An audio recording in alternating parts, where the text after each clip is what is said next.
Hey everyone, welcome back to episode 111 of the Above Board podcast. And no, your eyes do not deceive you if you're reading the title of this podcast. It is the return of TheRichB. Dude, welcome back. I feel like there should be some ominous music, like the Darth Vader theme or something should be playing. Oh, that would be good. I was thinking when we came up with the title, I was thinking, I came up with the title. I don't know if you love it, but I was thinking of, that song like Return of the Mac? I wanted like that playing like Return, but like See, you instead can tell of... we're such different generations because I was thinking Return of the Jedi. That's better. I was in a whole different Better world because than you. you. That's you. That That's is so me. you. Yeah, I'm What's a up, Jedi. dude? How are you?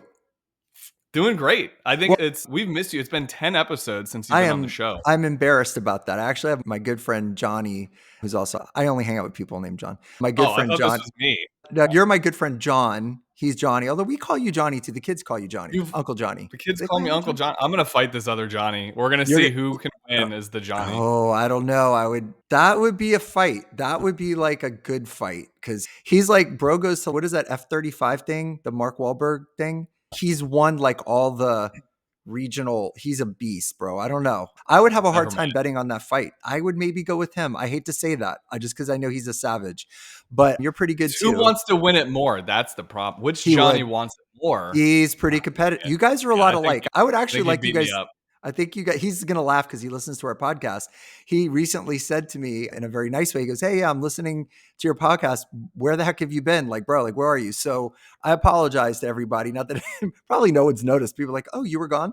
But I've just been traveling quite a bit. In the last several weeks, I have been in Las Vegas, Louisville, Atlantic City, New Orleans, Atlanta, Fort Lauderdale, and West Palm Beach. And then I'm going to Phoenix tomorrow. And then I'll be in Texas and then Atlanta again. And then I'm all over the place. So I've been traveling a lot and speaking quite a bit, which is my job, but it's been great. You and I, so we see each other, and I've seen Matt obviously several times, but our schedules, it was like every time we scheduled a podcast, I was either working somewhere on an airplane. So I'm glad to be back.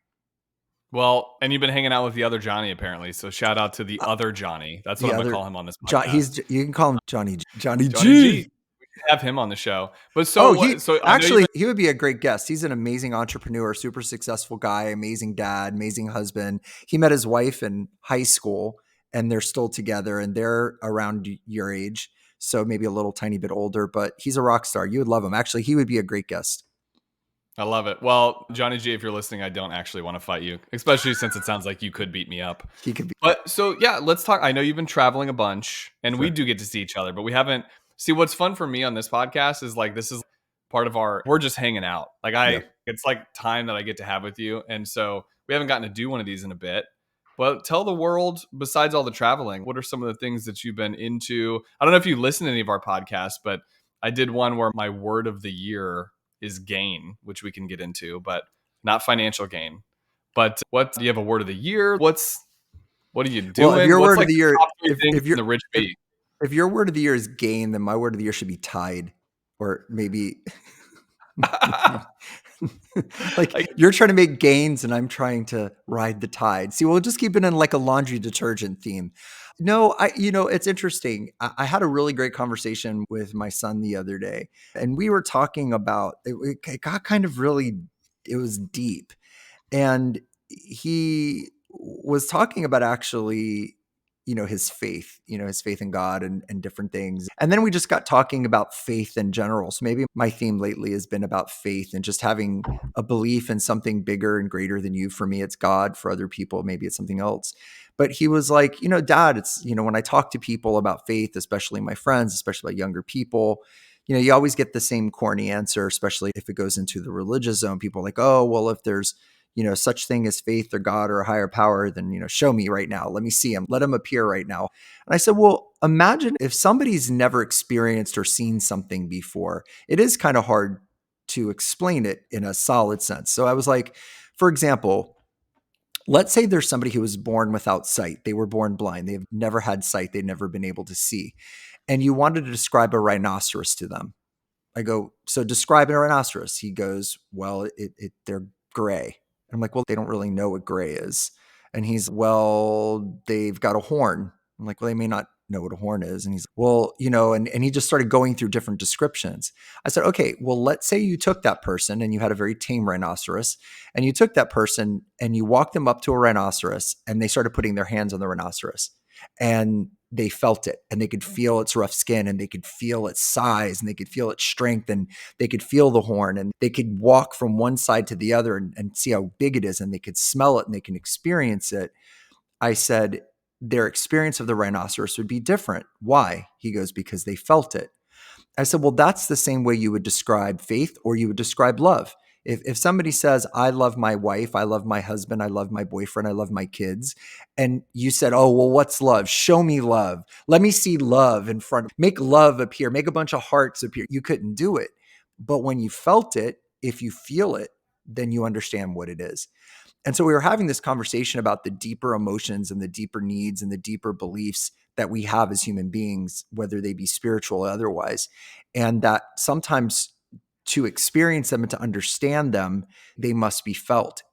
Faith is something that I don't know that you can just jump into, but once you feel it, you understand it. It's very hard to explain it to somebody who has no faith or no belief or have made a decision that they don't believe in this or they don't believe in that, because if you can't show it to them or show it in action, that's a struggle. And certainly if they don't feel it, that's another struggle. There's people that haven't believed in love. Oh, there's no such thing as love. Love is, just it's made up by, Valentine's card companies. There's no such thing.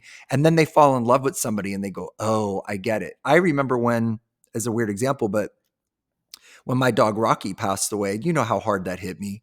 And I remember anytime I had a friend that lost a pet, I would always, of course I'd feel bad for them. Oh, I'm so sorry you lost Fluffy, or, it's really sad. I feel bad for you, bro. I'd feel bad for them and I'd kind of move on with my day.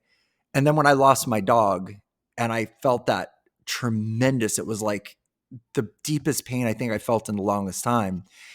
Now that I felt it, I had a different understanding of it. And so when somebody loses a pet now, I'm much more compassionate and empathetic. So, I mean, that's something that I've really been, talking about as kind of like a life lesson with Luke, just about these greater emotions. Because we were talking about love and he was asking me like, how do you, we were talking about faith and he was like, how do you know when you're in love? And, that had led from a conversation of him talking to somebody who didn't believe in God. And he was like, how do I, they said to me, well, show me God, make God appear. Go call Jesus and make him pop up in front of me. And Luke was like, trying to have this conversation with this person. And I just think that it's about a knowing inside of you or a feeling. So that's kind of like some of the deep things I've been dealing with. There is no shaking off the rust of your podcasting, chaps. Right. You knew what you like, jumped right back in. What you just shared, I think for me, like you mentioned Rocky, and I remember I was with you guys Oh when, yeah. You're a when you said big part of goodbye. that. Big part. But something about like the starting of life or the ending of life for me deepens my faith. Well, I was thinking as you were talking about my own life situation and where I've found faith and when I've really felt it be strong in my life. And actually, it was when I said goodbye to my dad. I mean, I was holding his hand when he took his last breath Yeah. in the hospital. We all were. We were all there. And I think many folks, for sure, when you lose someone, especially like when you lose someone that's, I mean, he was 66. Wow. Like he shouldn't, it's not like it's not, oh, person's 98 years old, they lived a long life, and you can sort of rationalize things a different kind of way. And you look at that and you're like, man, like I would love for my kids talk about him, because I try to keep his spirit alive and keep his memory alive with them. But I remember saying goodbye to him and holding his hand and thinking like, and maybe the days and weeks that followed, I felt more connected to God. I felt more connected to my faith Yeah. and it's weird because normally you would maybe question things like, why did this happen? If there's a God, what, if, kind of like you said, show yourself right now. But like, why would you let this loss happen? And, I saw how much he suffered that year with his battle of cancer. And I don't know, I felt more connected, as Yeah. weird as that sounds. And the Not weird. same thing can be said when life comes into this world, like watching my children be born. Oh my gosh. I mean, what a miracle of life that is to see that. Isn't it funny that people will always, when there is a loss or a death, they'll always be like, where is God in this, moment. But when life comes into the world, nobody ever says, where's God right now? Nobody gets upset with that. Like that we accept, oh, that's the miracle of life. But when somebody passes away, I guess because of the pain of loss, people, their anger kind of gets stirred up, and that's when they kind of call out. I feel, well, first of all, with Rocky, you were certainly there. I remember you're the one that carried him to the van outside after he passed away, because I couldn't do it. I couldn't do it. And I then, just a couple of years ago lost my mom, and I was holding her hand when she passed as well.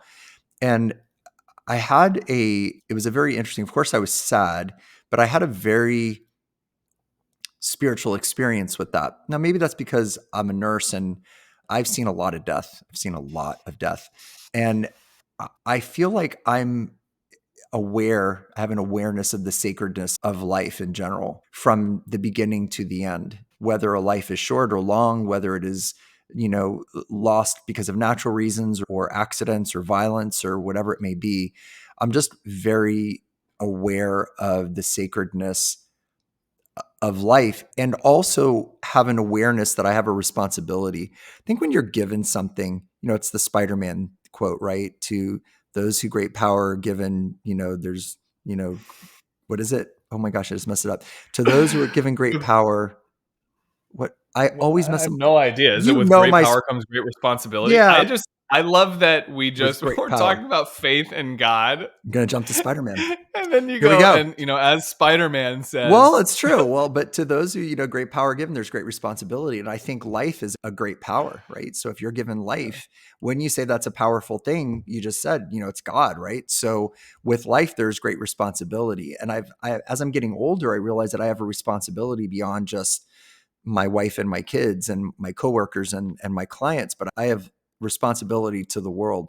And I thought to myself, how can I have a, a greater impact, even in little ways? So, my social media presence, it's a joke. I mean, nobody sees my stuff anymore. I mean, I most of made them the, are yeah, I done mean, I do. social And those media are, stuff. yeah, but I'm losing like 600 a day. I'm not one of these like social media influencers that are really chasing it. I just post my nonsense that I post.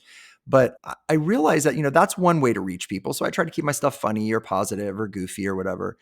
But I came across these shirts. Everybody sees them on Instagram and for those of you that are on Facebook, and they're really cool. On the front, it says that, oh my goodness, my brain is like not having a good day today. I'm pulling a blank. Give me 1 second. It says, oh, It's okay, Donnie, buddy. It's I'm fine. pulling a blank. It says, not you matter. Oh my gosh, my brain is pulling a blank. Hold on. I have a picture of it. Let me just grab it and I'll find it. And then I'll save the I mean, moment. my brain's not working that great either. I called him podcasting chaps a second ago, and I meant to say podcasting chops. I don't know. No one probably caught on to that, but now that I exposed that, you probably heard it. But It was and I gave you cool. kudos that you still had your podcasting chops, but maybe Maybe that I kudos was don't. too Maybe I've early lost. given. Maybe you're giving me too much credit. I actually did a TikTok with it because I thought it was, oh, there it is. It says you are enough. Sorry, guys. On the front, it says you are enough. And then on the back, it says, dear person behind me, this world is a better place with you in it. Love the Oh, I've person. seen you wear that shirt. Yeah, love the person in front of you. And I bought 3 of them, and then I bought a hoodie. And because I travel so much, but then I also come home and I have time to turn over and do laundry, I've been wearing that shirt or the hoodie every flight that I've gone. And then to my son, I text him the number of people who say something to me. And my record for a day of travel is 14. 1-4. That's a lot. In our society, for 14 people, strangers, they'll say things like, they'll tap me in the shoulder, say, oh my God, I love your shirt. Or I hope you don't mind that I took a picture of the back of your shirt. Personally, I think it was just because my butt was cute and they wanted a picture. No, they'll be like, I took a picture of the back of your shirt. Or I'm boarding a plane and the person that scans my boarding pass says, oh my God, I love your shirt. I went and had coffee in Texas at a coffee shop, and the young lady read the front of my shirt. And then as I was doing finishing my coffee, her coworker says, oh my God, read the back. And she started like getting teared up. She's like, I really needed to hear that today. And who knows what she was going through. I've had, in the last 40 days, 30 days, in my circle, I've had 2 people commit suicide. Neither were close to me. Neither were people that I knew personally, but I knew their loved one, their child, or their spouse. And it just made me think that how fragile some people are that are walking around this earth. And that silly little t-shirt, whoever came up with it, bless you. Every time I wear it, I get the thrill of somebody saying, I love your shirt, or your shirt made my day, or I needed to see that today.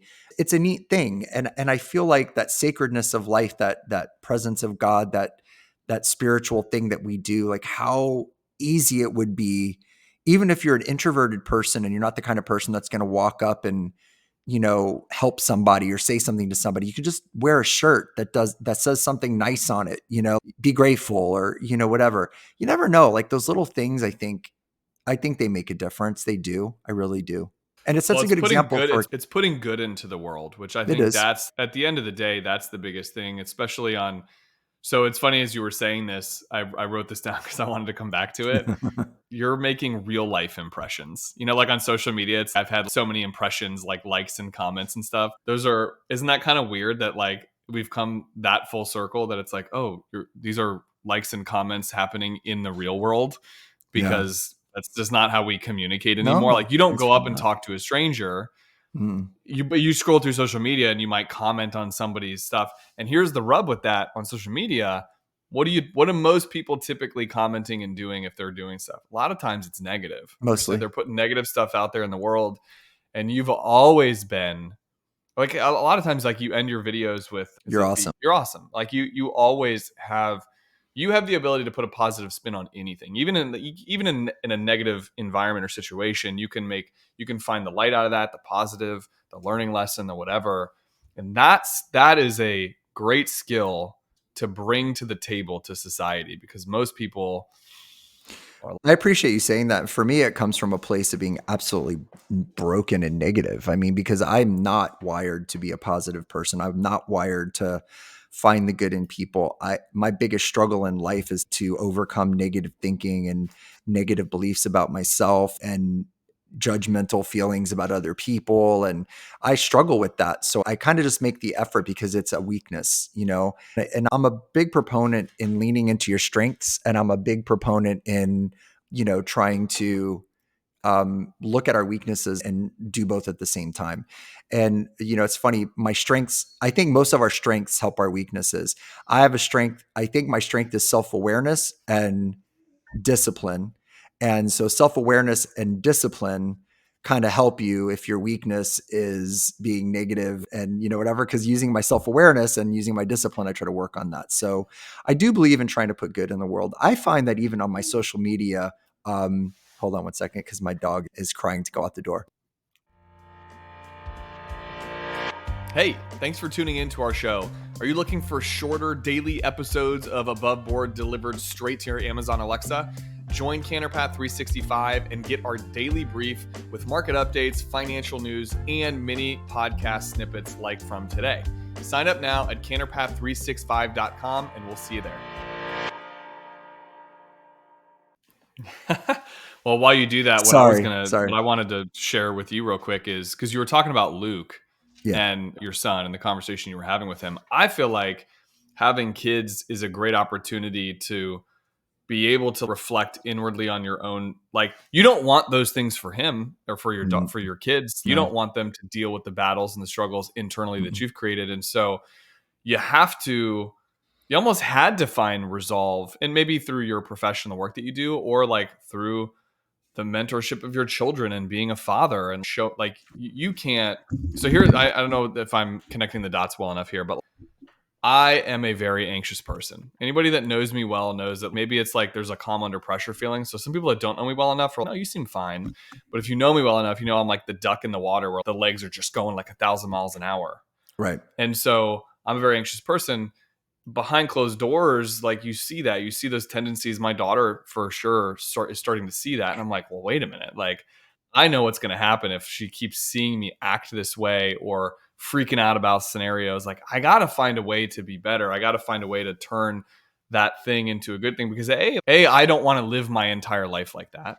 being Absolutely. And anxious, but B, I don't want her to see that and her of to course. adopt those habits and go, okay, that's normal. Well, and I mean, it all comes back to we always want better for our kids than we had or than we were, you know. Like I noticed with Luke, he doesn't really struggle with worrying about like what people at school think of him. If somebody doesn't like him or judges him or he's like, if you don't like me, that's on you. Whereas when I was his age, Amazing trait for him, by the way. yeah, well, not one that I Amazing had. trait. When I was 14, Right. 15, I very much cared about what everybody thought of me. Same. So he's somehow we've been able to help instill that in him, or some of it's just coming naturally or whatever. He's got, even Jackie was saying, your wife was saying this the other day, he's got this confidence about him, which is not a cockiness. I mean, sometimes it could be, but he's such a confident person. And I think it comes from his strong kind of moral, you know, structure. I've strived really hard. I just feel like if you got 3 kids like I do, I just want to bring 3 decent human beings into the world, just like you're trying to do. You know, your kids are kind, your kids are sweet, your kids are loving, but your kids are also strong. They're not, you know, wimpy. They're not, you know, afraid of things. They're confident. I just think, you know, you do the best you can. But with me, I think a lot of it has to do with just that seeking to instill that good or that wanting to put good out there. I think it's an easy thing to do. And I think a lot of people think it's some complicated, you have to go, you know, join the Peace Corps to change the world. I think somebody holding a door open for somebody or saying good morning or saying, I like your shirt or whatever can sometimes makes as much of a difference as you can imagine. We had an experience 2 weeks ago, and I hesitate to share this because it's gonna be a little back patting. So I don't mean to do that, but I just still want to share it. Because it comes from how initially I responded to what happened inside me, and it was a life lesson. So we were coming back from spring break. We stopped off at a fast food place to grab something to eat. It was the Chick-fil-A. And it was Dawn, my wife, myself, and my 2 kids. And as we were walking in at the same time, older man, probably in his, I don't know, older than me, 10, 15 years older than me, looking like he could be somewhat maybe homeless or, you know, he looked like, you know, he had a dirty backpack and he was dirty and his clothes were dirty and he had a, you know, dirty beard and just, he didn't look like a, you know, a guy that, you know, just walked out of his house. He looked, you know, like he'd maybe been on the streets a little bit. Walks in front of us and gets in line. So of course, in our world, a lot of times just the streetwise, you know, when you see somebody like that and you've got kids, you know, you're always careful because you never know if there's something going on or whatever. It's just a normal common sense thing to do. But, you know, we just kind of made sure, you know, he was kind of a little bit in front. So I was judging him a little bit like, oh, you know, he could be dangerous. He could be whatever, of course. And that was just a judgment I made. So, you know, get mad at me for being judgy, but I've been attacked by homeless people before. So, I mean, maybe it's a little bit of just reality, right? So as he goes up That in story is line, crazy, by the way. I know that story. We can tell that another podcast time. That's a yes. crazy story. So he goes up in line, and as Dawn is ordering for our kids, he's got a Chick-fil-A gift card. And I hear him say to the cashier, "Could you please check? I'm sorry to bother you. Could you please check to see if there's anything on this?" So she runs it and she says, "No." He goes, "Are you sure? Because I think there's $10 on it." The manager comes over and I noticed my son's looking and my daughter's looking, and you can't miss it. It wasn't loud. And then just this little voice inside my head just said, you know, take care of this. It's nothing for you. Like literally, it's nothing. I don't want to embarrass him. So behind him, I mouthed and motioned to the cashier, I got it. So she knew I meant, I'm showing you, but I went, you know, I got it. And she goes, and she nodded at me and she goes, what would you like to order? And he looks at her. He goes, I don't have any money on the card. She goes, it's okay. She goes, sometimes God provides. And he goes, oh, now this is so sweet. He goes, I just want a sandwich. She goes, do you want a drink or fries? He goes, no, I don't want to take advantage. I just want a sandwich. And I was like, whoa. So I like make a movement with my hand. Sorry, I knocked the mic. I made a movement with my hand. Keep going. She goes, no, I'll give you more. You have to have more, take more. So she just said, I'm going to add fries on there. I'm going to add a drink on there. What drink do you like? I'm going to add, a brownie, whatever. She added a bunch of stuff. I was like, go. And she did. And then he goes, how am I supposed to pay for that? And she said, don't worry. And then I just kind of like behind him with my watch, I just put it down on the charger thing. Now, please, I'm not trying to like, oh, look at what I did. I bought a homeless person Chick-fil-A. I'm not doing that. He looked at me and he had tears in his eyes and he put out his hand and he said, my name's Morris. I said, my name's Rich. He said, Rich, I just want to thank you. And I said, you're welcome. I said, and I looked at him and I said, and I want to apologize to you. He goes, why? I go, well, because when you walked in, I was like, oh, looks like a scary dude, and I kind of pushed my kids. He goes, no, you did the right thing. He goes, I do look like a scary dude. I go, but you're a good man. And I go, whatever you're going through, I'm sorry. He goes, you're a good man too. And he looks at my family and he goes, you have a beautiful family. And he goes, you did more than just feed me today. You just set a good example for your son and your daughter. And he just said, God bless you both. God bless you all. Thank you so much. I really appreciate it.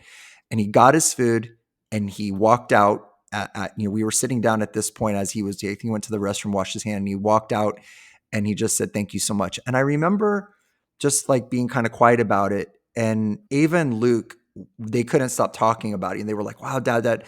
And I was like, I got to be honest with you guys. I know you guys think I did such a nice thing. I go, but I didn't think I judged him at first. And I had thoughts in my head about, what's this guy, what's he on, whatever mean thoughts I had in my head. God forgive me and everybody forgive me. And then just quickly, this little switch went off inside of me, this little humanity switch that we all have, and just said, it's nothing to you to spend $12 or whatever it was. Thank God. Thank God $12 is not a big deal to me. To some people, it's everything. And yeah, gave the dude a meal. And I think that for me, of course, that's not something that I go around doing every day, feeding people, but it was a lesson for me in the dichotomy of who I am as a person, who most of us are as a person, because my first thought was not, oh, look at this poor man going through a hard time. I must look for an opportunity to care for him. My first thought was, oh, I got to protect my kids from another. Yeah. While you're telling that story, your dog is protecting you in the house from anyone knocking on the door. Some dangerous test driver just came to my door. But it was doing just his job. That's what dogs are supposed to do. It was just an interesting dichotomy in how fast my brain moved from that. And that's what I'm talking about. If we could all just even have that self-awareness, I'm a work in progress with that.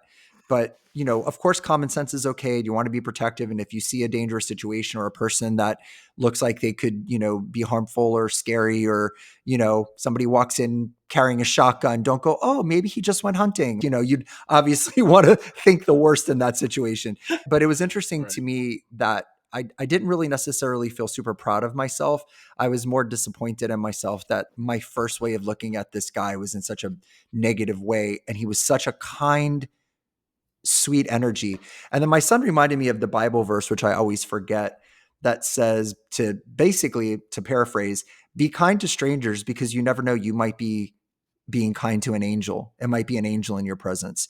Morris could have been an angel. That could have been, God putting somebody in front of me to teach me to be kind to somebody. Like that could have been. So it's just a neat thing. It was a good life lesson for me because it reminded me that I have a long way to go. But I'm trying. So, Rich, that story actually had me tearing up a little bit. That was a very great story. That's cool. But what I want to say is, about 2 weeks ago on the podcast, I talked about this thing, and you did this. I don't know if you probably didn't hear this part of the podcast, but I talked about this thing called a RAK. Mm-hmm. It's RAK. It stands for Random Acts of Kindness. And I got that from Casey Jaycox, who was on our podcast a couple of years ago. He has the Quarterback Dadcast. And we have implemented that as a team at Canterpath to do like RAKs for clients or whoever. And that story is, all I want to say is, do your RAKs, folks. That is the most beautiful example of a random act of kindness that you did. That interestingly started off kind of negative in your mind. It did. And that's why I'm being honest. And that's why I'm being honest about it, because I think too often, you see people on social media, which I don't have anything against it. Like they post videos of themselves giving money to strangers, or there's a really cool guy. He goes and he asks people to do something for him for free. So be like, hey, I don't have any money. Can I please have a sandwich? And then a person will go, absolutely. And they'll give him a burger, and then he'll go here and he'll give him $1,000. And people come at people like, oh, you're doing that to show off. Yeah. Okay. So yeah. Or he's doing it to show that, look how cool kindness is. Look what I just did for somebody. Look how I helped somebody. So you're always on it's weird when you want to talk about a thing that you did that was a rack. But I want to be clear that my first inclination was not to be kind. My first inclination was, oh God, why does this guy have to get in front of me? God, he better not do something weird. That was my first inclination. And it was like, Mm-hmm. it was such a humbling thing afterwards to go, man, I've got a long way to go. But I tried to redeem myself a little bit, which was good because that was during Lent. And what I gave up for Lent was cursing. And that only lasted for the first 5 hours of Lent. So I feel like I also kind of maybe made up for it with a good deed. I know that's not how it works, everybody, but I can pretend. I love that. Well, I think that's real. It's a great example that you're setting for your kids, but I think it even more so. You'd said this when you started telling the story. Like I'm not doing this to pat myself on the back. You Nope. know what? Who cares? Like to the comment that you just made, like you're sharing a really uplifting story that someone who's listening to this should be looking at that for what it is, which is you're spreading good, humanity, like goodness throughout humanity in the world. That's a good thing. And by the way, it doesn't have to be buying someone a meal. Like you could hold the door open for someone. You could comment Exactly. on their wardrobe. You could, like, there's 1,000 ways to do something nice for someone that doesn't cost you any money at Doesn't. all. No. I'm And trying to get back and sorry, go ahead. no, go ahead. I was gonna say I'm trying to get back to when I was doing 75 hard. I don't know if you know I did 75 hard. It's my favorite way to start a conversation. Did you know I did 75 hard? So Uh, when I was doing it, one of the things during the Live Hard program was, well, there was a number of different things that you could create, like good habits that you could stack. And one for me was I wanted to write a thank you note, a handwritten note to someone every day. And I did that. I'd put them in the mail. It was like the first thing I did in the morning. I write a handwritten note, and I'm trying to get back to that because I just think it's kind of old school and it feels nice. You know, we're so used to just commenting on social media and stuff. It's kind of nice to get like a handwritten note in the mail, but it it is. doesn't take a whole lot of effort. It takes a little bit of time, and that's about it. It doesn't cost me anything to brighten someone's day, to send It's them really a letter. easy. So I, You know what? It could be, you could be low tech and old school and write a thank you note, or somebody could take really good care of you in a restaurant. You can go on Google or, whichever of the rating things and go give them a Google rating and say, hey, John was my server at Chipotle today and was amazing and was super kind and gave me extra guac or whatever the case may be, because you just never know. You just literally never know. And my son Luke is so good at noticing that when you're nice to people and you're kind to people, it has this other effect around the people around you. We've done things and things have happened that we've done out in public, and then somebody else will comment on it or say, I'm going to do that. And then he'll be like, Dad, like we helped that person, or we did that for that person, but then that other person is going to do it. So, what's the worst? What's the worst? I always like to say, I'd rather apologize in this world for being too kind than to regret having not been kind enough, because there's times that I remember one time in Pensacola, I walked into a coffee shop and a guy walked in behind me looking very dirty and scruffy. And he ordered coffee. This is the worst. I don't even want to, why am I telling this story? And I said, I got it. And I said, do you want anything to eat? And he goes, no, thank you. You don't have to buy me coffee. I go, no, because, I was homeless for a little while. So I was like, no, I know what it's like. And he looks at me, he starts laughing. He goes, bro, he goes, do you think I'm homeless? And I was like, oh my gosh. He goes, I'm doing construction across the street and we're demolishing a building. and it's my construction company. The guy was like worth millions. It was his construction company. And I thought he was a homeless guy because he was dirty. And I bought him coffee. So he either thought I was trying to pick him up or that I was just being nice. But then we had this great conversation. And he was like, I got to tell. And he took a selfie with me and he texted it to his wife. And he goes, and he posted it on social media. It said, when your job is construction and you look so dirty, people think you're homeless and try to buy your breakfast. That's the best. We should do an episode about when RAKs go wrong, like when random acts of kindness go wrong. Oh, I've got 3 good stories about that. I've got some good ones too, where I tried to do something nice.